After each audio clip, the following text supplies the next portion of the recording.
This is AI Network News, baby, where the talent is fake, but the news is real.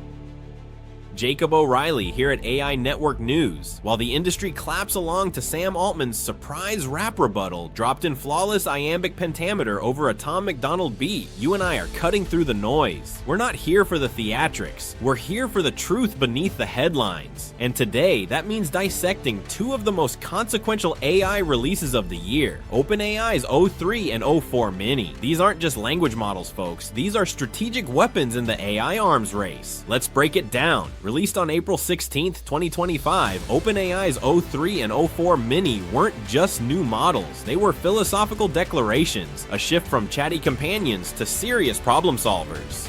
o3 is the heavyweight champion of complex reasoning, multimodal, tool-using, code-generating, a model not just built to talk, but to think, plan, and act. Meanwhile, o4-mini, think of it as the leaner, scrappier, younger sibling, faster, cheaper, and surprisingly deadly in math and technical applications.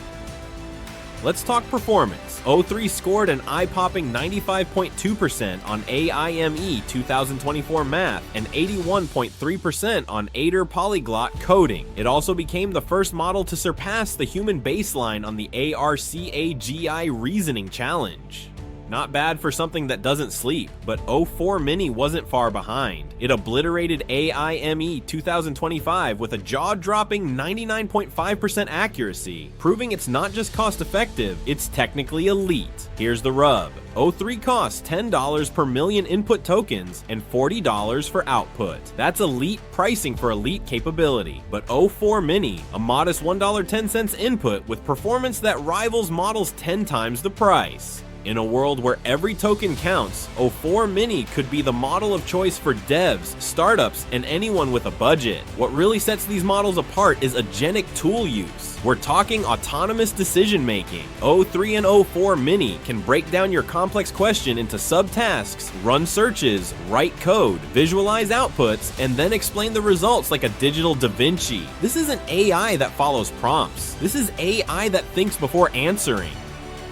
Of course, no Titan is without flaws. o3 has a hallucination problem when precision is key, and users are not loving the confusing names. o3, o4-mini, GPT-4o. It's a naming convention that reads more like a lost chemistry syllabus. And then there's GPT 4.5. Once billed as OpenAI's crown jewel, it's now dubbed a nothing burger by critics. Pricey, personality-driven, and underwhelming in core reasoning. It's almost poetic that o3 and o4-mini are now outperforming their own sibling.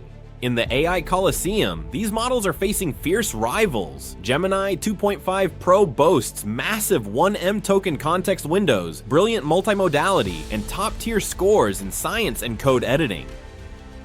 Claude 3.7 Sonnet leans into transparent reasoning and educational use cases. And then there's Manus AI, China's bold leap into autonomous agents. It doesn't just think, it acts, independently, confidently, and sometimes better than OpenAI on Gaia benchmarks. o3 is your research analyst, your strategist, your scientific co-pilot. o4-mini, your math wizard, your code companion, your pocket genius. They're not perfect, but in a world of noise and hype, they deliver substance. I'm Jacob O'Reilly. This has been your deep dive into OpenAI's o3 and o4 models, your in-depth no-spin debrief on the brains behind the AI boom. Until next time, stay sharp, stay curious, and remember, intelligence is power, but integrity is legacy.